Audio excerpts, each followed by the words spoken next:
थे उसको ले लिया, वो बोला ये वो गुलशन का कोई करीबी रिश्तेदार है क्या?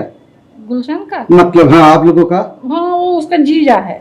जीजा है? हाँ क्या नाम क्या है? उसका उसका जावेद साहब। जावेद? जावेद। अच्छा उन लोग वो तो उनके बारे में जो रटवा चल रहा है वो कोई संगठन के साथ है, हिजबुल के साथ है, ऐसे कुछ है?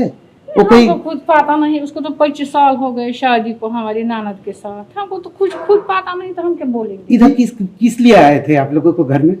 ऐसे ही बोला आ गया, तो हमने सोचा जीजा है इसका, तो फिर उसी में उसको बोला, उसको ले लिया, वो कश्मीर उसको ले लिया वापस। कितने दिन से यहाँ पे रहा है?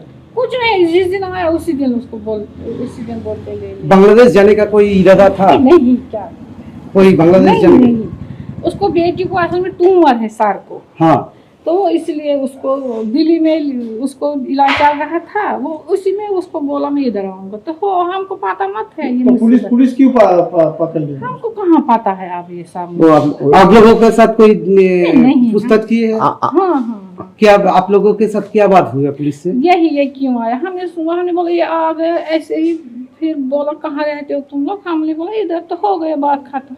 ক্যানিং থেকে গ্রেপ্তার সন্দেহভাজন কাশ্মীরি জঙ্গি। জম্মু কাশ্মীর পুলিশ ক্যানিং এ এসে গ্রেপ্তার করলো ধৃতের নাম জাভেদ মুন্সি। ইতিমধ্যেই তাকে আদালতে তোলা হয়েছে, সেই ছবি আপনাদের সামনে তুলে ধরেছি। আদালতে তোলা হচ্ছে, ক্যানিং এ এসে দিত জম্মু কাশ্মীর পুলিশের হাতে গ্রেপ্তার জাভেদ মুন্সি। কাশ্মীরি জঙ্গি সংগঠনের সঙ্গে যুক্ত প্রাথমিকভাবে জাভেদ মুন্সি, এমনটাই জানা যাচ্ছে। ক্যানিং এর আত্মীয়ের বাড়িতে এসেছিল জাভেদ মুন্সি। ধৃত সন্দেহভাজন জঙ্গি জাভেদ শ্রীনগরের বাসিন্দা, তাকে গ্রেপ্তার করেছে পুলিশ। এই মুহূর্তে তাকে আদালতে তোলা হয়েছে। সরাসরি আমাদের প্রতিনিধি পার্থ প্রতিম ঘোষ আমাদের সঙ্গে রয়েছেন। পার্থ, যে প্রশ্ন এই মুহূর্তে উঠছে যে বাংলাদেশের কোনো জঙ্গি সংগঠনই হোক বা কাশ্মীরের কোনো জঙ্গি সংগঠন হোক, এ রাজ্য থেকেই বারবার জঙ্গিদের সন্ধান পাওয়া যাচ্ছে, তাদের গ্রেপ্তার করা হচ্ছে, আসছে কিভাবে তারা এই রাজ্যে, এই প্রশ্ন তো উঠছে। দেখো একেবারে তারা আসছে কিভাবে, কিন্তু এ রাজ্য বা এই বঙ্গের যোগ কিন্তু বারবার করে উঠে আসছে। তবে তোমাকে কয়েকটা তথ্য দেবো, যেটা হচ্ছে জাভেদ আহমেদ মুন্সি পুরো নাম। এই জাভেদ মুন্সি পুরো নাম হচ্ছে জাভেদ আহমেদ মুন্সি, শ্রীনগরের বাসিন্দা। এবং তাকে যে মামলায় তাকে গ্রেপ্তার করা হয়েছে সেটা হচ্ছে যে জম্মু কাশ্মীরের শহীদগঞ্জ পিএসের মামলা, যেটা হচ্ছে এবছর মার্চ মাসে তার এগেনস্ট ইউএপিএ ধারা এই মামলাটা হয়েছিল।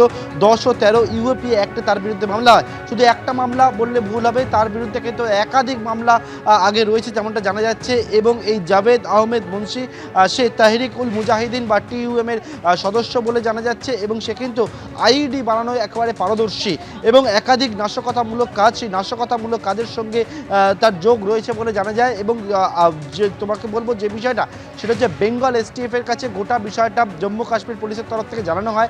এবং সেক্ষেত্রে এই জাভেদ আহমেদ মুন্সি তার খোঁজ সম্পর্কে, তাকে যখন ট্র্যাক করা হচ্ছিল, তার সম্পর্কে খোঁজ করা হচ্ছিল, তখন কিন্তু জানা যায় যে এ বঙ্গে ঘাঁটি গেড়ে রয়েছে। এবং এর ক্যানিং থেকে তাই কিন্তু গতকালকে রাত্রিবেলা পাকড়াও করা হয়েছে। এবং ক্যানিং থেকে বেঙ্গল এসটিএফ এবং জম্মু কাশ্মীর পুলিশ তারা একসঙ্গে থেকে গ্রেপ্তার করেছে এবং তাকে ট্রানজিট রিমান্ডে আজকে আলিপুর আদালতে পেশ করা হয়েছে।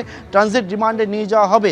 এবং এই যে জঙ্গি সংগঠন, নিষিদ্ধ একটা জঙ্গি সংগঠন, সন্ত্রাসবাদী সংগঠন এই তাহরিক উল মুজাহিদিন বা টিইউএম, এবং তার সদস্য ছিল এই জাভেদ আহমেদ মুন্সি। এবং তার বিরুদ্ধে ইউএপিএ ধারায় মামলা রয়েছে এবং আইডি বানানোয় সে কিন্তু পারদর্শী, তেমনটা কিন্তু এখনো পর্যন্ত জানা যাচ্ছে।